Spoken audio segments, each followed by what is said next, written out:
کیا آپ کو نہیں لگتا ضرورت کی بنیاد پر آئندہ دعوت اسلامی سیاست میں آنے کا اعلان کر دے گی؟ میں نے سیاست بہت دیکھی ہے. جو وقت گزرتا جا رہا ہے نا، موجودہ سیاسی انداز میں خرابیاں بڑھتی چلی جا رہی ہیں.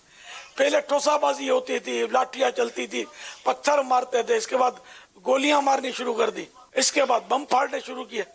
تو یہ سیاست جو تھی نا، یہ مطلب یہ کہ بہت ڈینجرس ہو گئی. اور اب جو بھی اس کا روپ ہے سیاسی، جس طرح الیکشن ہوتے ہیں، سیاسی کمپین میں جو مسائل ہوتے ہیں، وہ ہر ذی شعور سمجھ سکتا ہے.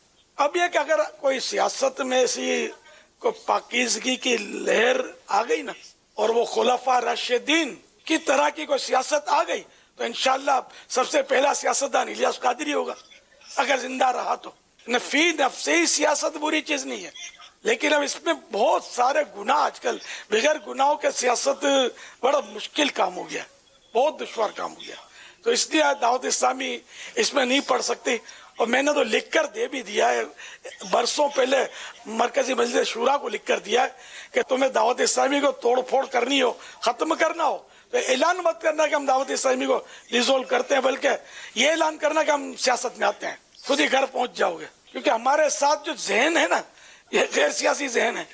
ہماری دعوت اسلامی والے یہ تقریباً غیر سیاسی ہیں، یہ سیاست کو ہضم ہی نہیں کر سکیں گے، موجودہ سیاست کو. تو اس لیے ایک پالیسی ہے کہ دعوت اسلامی کبھی بھی سیاست میں نہیں آئے گی، یہ پالیسی ہے.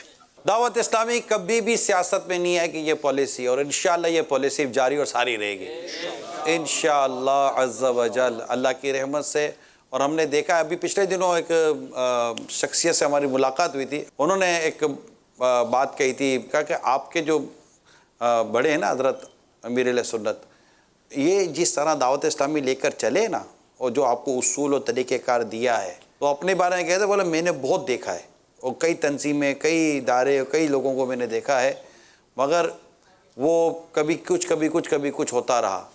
اور آپ یہ جو بڑھ رہے ہیں نا اللہ کی فضل سے، یہ آپ کے حضرت کے دیے ہوئے طریقہ کار کی ایک اس کا بہت بڑا یہ حصہ ہے، اس کی ایک وجہ ہے. لہذا آپ کبھی بھی اپنے حضرت کے بتائے ہوئے طریقہ کار کو چھوڑنا مت. اور یہ یوں کر جو جیسے احتجاج، ریلی، سیاست، یہ تمام تر چیزوں سے شروع سے امیر سنت نے روکا بھی ہوا ہے، منع بھی کیا، اور اس کے نقصانات، پھر اس کے شرعی مسائل، شرعی احکام بھی آپ نے ہمیں مطلب بڑے کھول کر بیان کی ہیں. تو الحمدللہ دعوت اسلامی کی مرکزی مجلس شورا انہی اصولوں پر قائم ہے، اور رب نے چاہا تو انہی اصولوں پر قائم رہے گی. اور یہ تحریک اسلامی بھائی بھی الحمدللہ انہی اصولوں کے ساتھ اپنی مدنی تحریک دعوت اسلامی کا کام کرتے رہیں گے الحمدللہ عز و جل.